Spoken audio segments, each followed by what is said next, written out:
Transformation के अंतर्गत पहले मैंने 2-3 क्लासेस में इसको स्टार्ट करते हुए एडवर्ब टू पढ़ाया था, किस टाइप से उसका यूज़ करते हैं, कैसे उसको रिमूव करते हैं। उसके बाद डिग्री टॉपिक लिया था, पॉजिटिव, कंपैरेटिव और सुपरलेटिव डिग्री को कैसे एक दूसरे में चेंज करते हैं ट्रांसफॉर्मेशन के अंदर। आज मैं एक नया टॉपिक लेकर आया हूँ जो कि ट्रांसफॉर्मेशन के अंदर है, अफर्मेटिव से नेगेटिव कैसे बनाते हैं और नेगेटिव से अफर्मेटिव कैसे बनाते हैं। देखिए ये बहुत ही इम्पोर्टेंट टॉपिक है और हर परीक्षा में, कंपटीशन की परीक्षा में भी 50 मार्क्स का जो ऑब्जेक्टिव टाइप का इंग्लिश का पेपर आता है उसमें 2 या 3 नंबर का आता है। और यूपी बोर्ड एग्जाम में निश्चित रूप से हर साल करेक्शन ऑफ द सेंटेंस में भी सेंटेंस दिए जाते हैं, कुछ गलतियां इस टाइप की उसमें होती हैं। और इसके अलावा ट्रांसफॉर्मेशन में अफर्मेटिव से नेगेटिव कैसे बनाते हैं या नेगेटिव से अफर्मेटिव कैसे बनाते हैं, ये इसमें मैंने जो है देखिए 17 पॉइंट्स लिए हैं। ये 17 सेंटेंस है और सभी में कोई ना कोई रूल इन्वॉल्व है, तो उसको अच्छी तरह से देखना है। तो देखिए सबसे पहले अफर्मेटिव और इधर ये नेगेटिव। पहला सेंटेंस मैंने बताया था ट्रांसफॉर्मेशन किसे कहते हैं।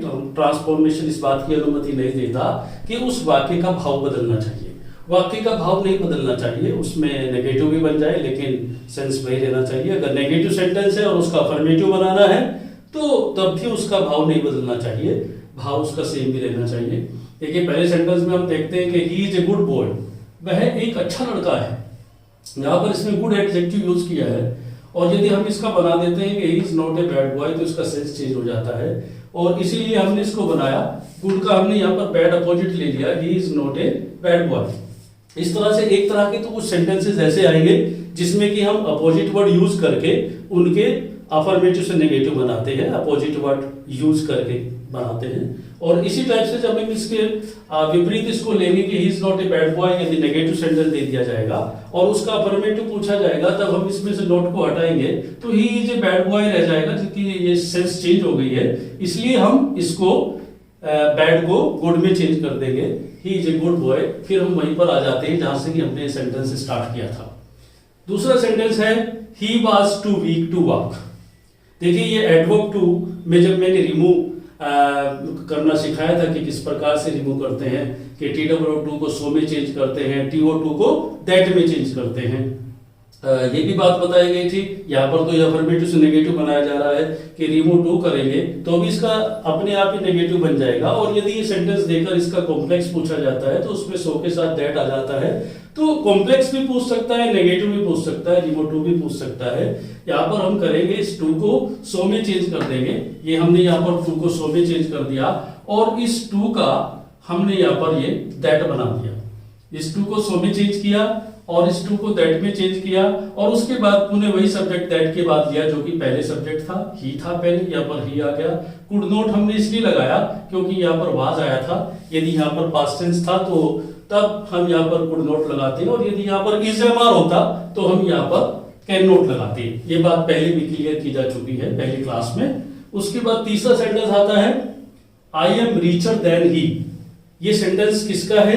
कंपैरेटिव डिग्री का है। I am richer than he, than के बाद मैंने बताया था कि प्रोनाउन अपने किस रूप में आते हैं? हमेशा अपने ओरिजिनल रूप में आते हैं। यहाँ पर कभी हिम नहीं आता, लेकिन करेक्शन ऑफ द सेंटेंस में कभी दे देता है तो वो नहीं आना चाहिए। I am richer than he, तो देखिए मैं I am richer than he, मैं उसकी अपेक्षा धनी हूं।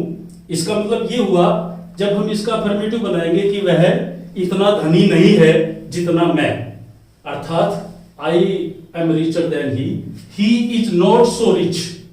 यहां पर हम पॉजिटिव डिग्री में इसको बनाएंगे और वहां पर नेगेटिव सेंटेंस में सो के साथ एज लगता है, अफर्मेटिव में एज के साथ एज लगता है, लेकिन चूंकि ये नेगेटिव है इसलिए सो के साथ एज लगा। ये बनेगा he is not so rich as I. मैं, देखिए इनका दोनों का सेंस एक है और बिल्कुल क्लियर है, ध्यान दें। I am richer than he, मैं उसकी अपेक्षा धनी हूं और वह इतना धनी नहीं है जितना मैं। तो दोनों का इक्वल सेंस है, एक ही सेंस है, इसलिए ये इसका ट्रांसफॉर्मेशन हो गया। चौथा सेंटेंस है I am doubtful of it. यहां पर भी हम अपोजिट वर्ड का सहारा लेंगे, I am doubtful of it, और मुझे इसके बारे में शक है या मैं इसके बारे में डाउट रखता हूं। तो देखिए यहाँ पर ये जो डाउटफुल वर्ड है, मैंने इसको अंडरलाइन किया है, इसका हमने अपोजिट ले लिया, श्योर ले लिया आई एम और नॉट लगाने के बाद में I am not sure of it, इसमें हमने अपोजिट वर्ड लिया, इसको हमने बना दिया। उसके बाद पांचवें सेंटेंस में आइए, पांचवें सेंटेंस में ही टोल्ड ए लाई, ये पास्ट इंडेफिनिट टेंस में है। ऐसे सेंटेंस में देखिए ही टोल्ड ए लाई, उसने झूठ बोला, अर्थात उसने झूठ बोला।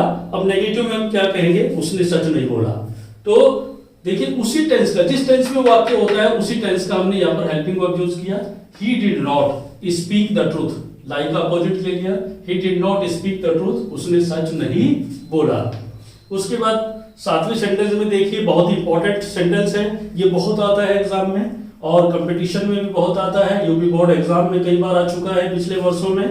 अफर्मेटिव से नेगेटिव बनाने के लिए ट्रांसफॉर्मेशन भी दिया जाता है, कई करेक्शन इसमें दी जाती है। दोनों सेंटेंस को, इसका जो नेगेटिव बना उसको भी ध्यानपूर्वक देखेंगे। As soon as I went to school the bell rang, ये जैसे कि हम हिंदी में बोलते हैं जो ही मैं स्कूल गया त्यों ही घंटी बज गई, जो ही और तो ही का यूज करते हैं। जब जो वाक्य एज सून एज से स्टार्ट होता है, यहां पर बीच में कॉमा आता है त्यों ही के लिए, इसकी कोई इंग्लिश नहीं होती। As soon as I went to school, जो ही मैं स्कूल गया, द बेल रैंग, जो ही घंटी बज गई। अब ये बात हमें ध्यान रखनी है कि हमेशा एज सून एज वाले वाक्य का जब नेगेटिव बनाने के लिए आता है तो हमेशा नो सूनर से स्टार्ट होता है।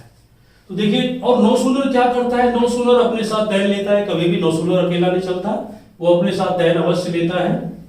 कैसे करेंगे, यहां पर देखिए एज सून एज को हमने नो सूनर में चेंज कर दिया और उसके बाद हम इस वाक्य को देखेंगे आई वेंट टू स्कूल, ये सेंटेंस कौन से टेंस का है, पास्ट इंडेफिनिट टेंस का है। तो हमें नो सूनर के बाद इसी टेंस की हेल्पिंग वर्ब यूज करनी होगी, ये बहुत इंपॉर्टेंट बात है।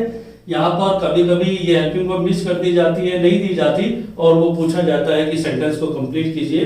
तो जिस टेंस का ये वाक्य होगा उसी टेंस की यहाँ पर हेल्पिंग वर्ब आपने यूज करनी है। No sooner did I go to school, अब ये वेंट नहीं रहने का, आई गो टू स्कूल। और देखिए जहां ये कोमा आता था त्यों ही के लिए, यहां भी कोमा नहीं आएगा, यहां पर ये देन आएगा। और एक और मिस्टेक हो जाती है कि ये जो देन यहाँ पर आता है तो कभी कभी करेक्शन ऑफ द सेंटेंस में सिंटेक्स के अंतर्गत किसी भी सेंटेंस में पूछ लेता है और नो सूनर के साथ वो THEN देन लगा देता है। तो इस बात को भी बहुत माइन्यूटली ऑब्जर्व करना है कि नो सूनर के साथ में देन THAN वाला आना चाहिए। No sooner did I go to school than the bell rang, ये हमारा सेंटेंस बना। इसके विपरीत आप देख सकते हैं, अगर सेंटेंस ये आ जाता है negative, no sooner did I go to school the bell rang, हमने ये पढ़ लिया है तो हम एकदम से इस बात को माइंड में अपने कैच कर सकते हैं कि हमें इस सेंटेंस का अफर्मेटिव एज सून एज से बनाना है और जहां देन है वहां पर ये कोमा लगाना है। ये बहुत ही इंपॉर्टेंट सेंटेंस है एग्जाम के लिए। उसके बाद नंबर 8 पर आइए, ऑलवेज रेस्पेक्ट योर एल्डर्स, हमेशा अपने बड़ों का सम्मान करिए। तो देखिए यहाँ पर ऑलवेज रेस्पेक्ट योर एल्डर्स, जहां मैंने ऑलवेज को अंडरलाइन किया है तो ऑलवेज को हमने किस में चेंज कर दिया, ये चेंज कर दिया नेवर में, नेवर। और रेस्पेक्ट की जगह हमें इंसल्ट लगा दिया क्योंकि इसका अपोजिट वर्ड ले लिया हमने, यहाँ पर इंसल्ट वर्ड यूज किया। नेवर इंसल्ट योर एल्डर्स, अपने बड़ों का कभी अपमान नहीं करो, अर्थात क्या करो, उनका रेस्पेक्ट करो। ऑलवेज रेस्पेक्ट योर एल्डर्स, दोनों का सेंस एक ही है। फिर कहता हूं ट्रांसफॉर्मेशन इस बात की अनुमति नहीं देता कि सेंस चेंज हो। उसके बाद हम आते हैं, नौवां सेंटेंस हमारा है ही इज ऑलवेज वाइज, वह हमेशा बुद्धिमान है। एक बात ये बहुत ही क्लियर बता देना चाहता हूं, यदि अफर्मेटिव सेंटेंस में ऑलवेज होता है तो जब हम उसका नेगेटिव सेंटेंस बनाते हैं तो निश्चित रूप से उसमें ऑलवेज के प्लेस पर नेवर लगता है। अब हमने देखिए सेंटेंस बनाया ही इज ऑलवेज वाइज, वह हमेशा बुद्धिमान है, हमेशा बुद्धिमान है। ही इज नेवर फूल। अब देखिए यहाँ पर वाइस का हमने अपोजिट भी लिया। यदि हम ये कहते हैं ही इज नेवर वाइस, वह कभी बुद्धिमान नहीं है, तो सेंस चेंज हो जाती है, सेंस चेंज ना हो इसलिए हमने वाइस का यहाँ पर क्या बना दिया, ये फूल बना दिया। वाइस का फूल, इसका अपोजिट ले लिया, ही इज नेवर फूल, वह कभी मूर्ख नहीं है। तो इसका मतलब क्या है, ही इज ऑलवेज वाइस, वो हमेशा बुद्धिमान है। उसके बाद 10वें सेंटेंस पर आइए, ही इज समटाइम्स फूल। तो देखिए कभी कभी क्या होता है अफर्मेटिव सेंटेंस में समटाइम्स वर्ड यूज करता है। समटाइम्स वर्ड जब यूज करेगा तो याद रखिए कि जब हम उसका नेगेटिव बनाएंगे ऐसे वाक्य का, अफर्मेटिव वाक्य का जिसमें कि समटाइम्स दिया हुआ है, तो हम उस समटाइम्स को चेंज करते हैं ऑलवेज। हम हमेशा उसे किसमें चेंज करेंगे, ऑलवेज में चेंज करेंगे। उसने यहाँ पर कहा कि ही समटाइम्स फूल, वह कभी कभी मूर्ख है। मान लीजिए 24 घंटे होते हैं और 23 घंटे 59 मिनट्स कोई आदमी बहुत ही बुद्धिमानी का काम करता है, लेकिन 1 मिनट के लिए वो बुद्धिमानी का काम नहीं करता, कोई मूर्खता का काम करता है, तो हम उसको बुद्धिमान नहीं कह सकते। अर्थात 10वां सेंटेंस क्या है? ही इज समटाइम्स फूल, वह कभी कभी मूर्ख है। इसका मतलब ये हुआ ही is not always wise. Sometimes को हमने ऑलवेज में चेंज कर दिया और फूल को वाइज में चेंज कर दिया। ही इज नॉट ऑलवेज वाइज, वह हमेशा बुद्धिमान नहीं है, क्योंकि उसने 1 मिनट कोई मूर्खता का काम कर दिया है। उसके बाद 11वां सेंटेंस आता है avoid, avoid wasting time, avoid wasting time. जो वेस्टिंग टाइम है हमारा, उसको अवॉइड करना चाहिए, अर्थात हमें अपने समय को कभी बर्बाद नहीं करना चाहिए। अब इसको हमने नेगेटिव बनाना है, जिस टाइप से हमने दूसरे सेंटेंसेस को बनाया, टेंस टाइप सेंटेंसेस थे। तो देखिए ये इंपरेटिव सेंटेंस है और इंपरेटिव सेंटेंस में भी हम क्या करते हैं, यहां पर हम डोंट का यूज करेंगे।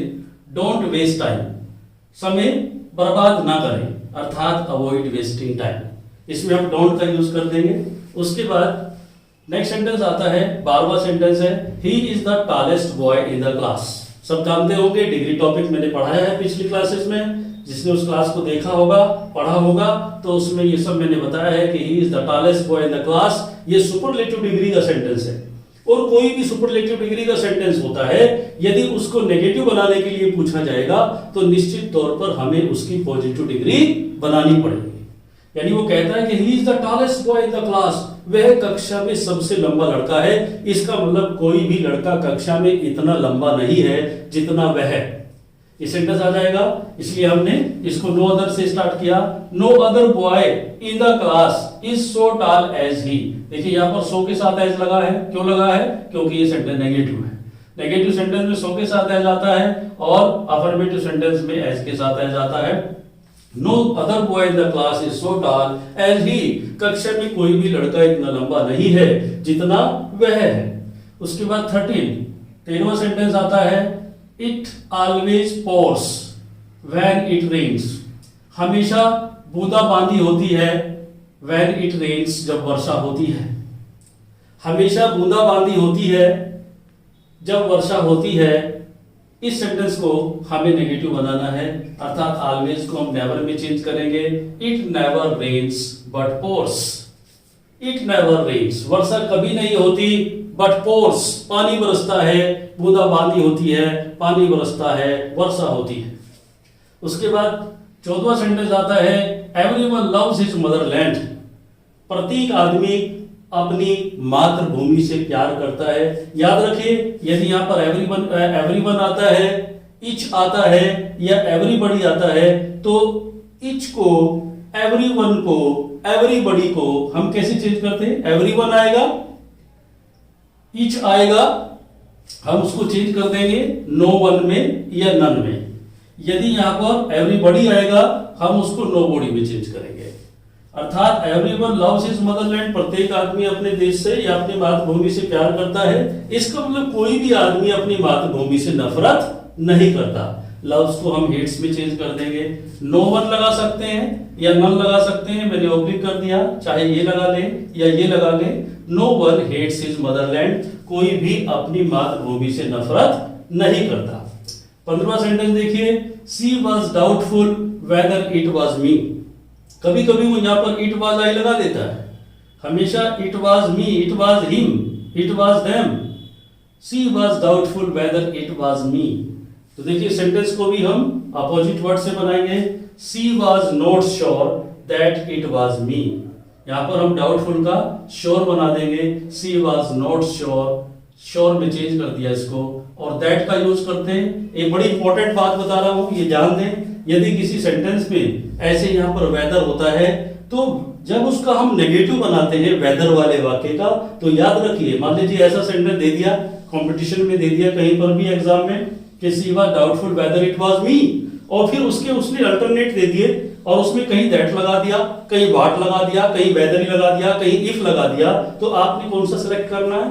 वो सिलेक्ट करना है जिसमें कि दैट आया है। चूंकि हमने आज ये सीख लिया कि जिन वाक्यों के बीच में वेदर होता है तो वेदर वाले वाक्यों में हमेशा नेगेटिव बनाते समय दैट लगता है, और जब यहाँ पर दैट होता है और इसका हम अफर्मेटिव बनाएंगे तो निश्चित रूप से फिर उसमें क्या आ जाएगा, वेदर आ जाएगा। ये बात हमें अच्छे से समझ लेनी है। उसके बाद देखिए नेक्स्ट सेंटेंस है, ये दोनों सेंटेंस 16वां और 17वां सेंटेंस किस टाइप के हैं। कहीं कहीं पर ऐसी चीज आ जाती है, ये देखिए सेंटेंस है, ही सा द रेड फोर्ट, उसने लाल किला देखा था। ही अटेंडेड द मीटिंग, उसने मीटिंग अटेंड की थी या वो मीटिंग में उपस्थित हुआ था। दोनों सेंटेंस इस टाइप के हैं और इसमें कोई भी जो ऊपर मैंने सारे नियम बताए हैं, कोई भी अल्टरनेट इसमें से यूज नहीं हो रहा है, ना इसमें कोई अपोजिट वर्ड का सिस्टम है, ना ही जितने भी रूलिंग जो ऊपर बताई गई है इसमें से कोई भी इसमें नहीं लागू होगा। तो ऐसे सेंटेंसेस में जिसमें कि कुछ भी लागू नहीं होगा तो हम उनको कैसे बनाएंगे। ही सा द रेड फोर्ट, उसने लाल किला देखा। इसका मतलब देखिए, याद रखिए, ये वर्ड मैं अंडरलाइन कर रहा हूं, फेल टू, ये वर्ड होता है फेल टू। यदि ऐसा सेंटेंस होता है जहां कोई भी रूल लागू ना हो, अर्थात कोई ऐसी स्थिति ना आपको मिले जो कि ऊपर बताई गई है, तो निश्चित रूप से वहां पर ये नियम लगेगा, अर्थात उसमें फेल टू का प्रयोग करना पड़ेगा। फेल टू का मतलब होता है असफल होना। ही सा द रेड फोर्ट, उसने लाल किला देखा, तो इसका अर्थ ये हुआ कि he did not fail to see the Red Fort, वो लाल किला देखने में असफल नहीं रहा। एक बात का इसमें पूरा ध्यान रखिएगा, इस बात को अच्छी तरह से याद रखें कि ये जो मैंने यहां पर फेल टू लगाया, तो फेल टू के साथ में हमें उस टेंस की हेल्पिंग वर्ब लगानी पड़ेगी। ये डिड नॉट नहीं लगेगा, बल्कि जिस टेंस का वाक्य होगा, यहां पर ये पास्ट इंडेफिनिट टेंस का वाक्य था तो डिड नॉट लगाकर फेल टू लगा दिया, इंफिनिटिव लगा दिया मैंने आगे। He saw the Red Fort, he did not fail to see the Red Fort. तो यहां पर याद रखिए, यदि कोई दूसरा टेंस होता तो उसी टेंस के अनुसार वहां पर सेंटेंस आएगा। और ये मान लीजिए प्रेजेंट इंडेफिनिट टेंस है तो डू नॉट या डज नॉट का प्रयोग होना था। यदि वो प्रेजेंट परफेक्ट है, हैज हैव का प्रयोग होना था। पास्ट परफेक्ट है, हैड का प्रयोग होना था।